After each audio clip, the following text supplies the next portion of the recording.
Hello everyone, how to do some back with another new video, and in this video I'm going to show you how to replace your new phone number on your Instagram account.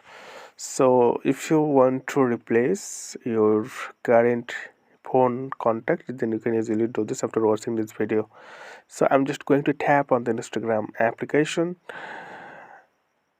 and then wait a second to get the page. Then you can see in the right bottom corner on your screen its profile icon. Tap on your profile icon, and then you can see the profile page. So tap on the option of three line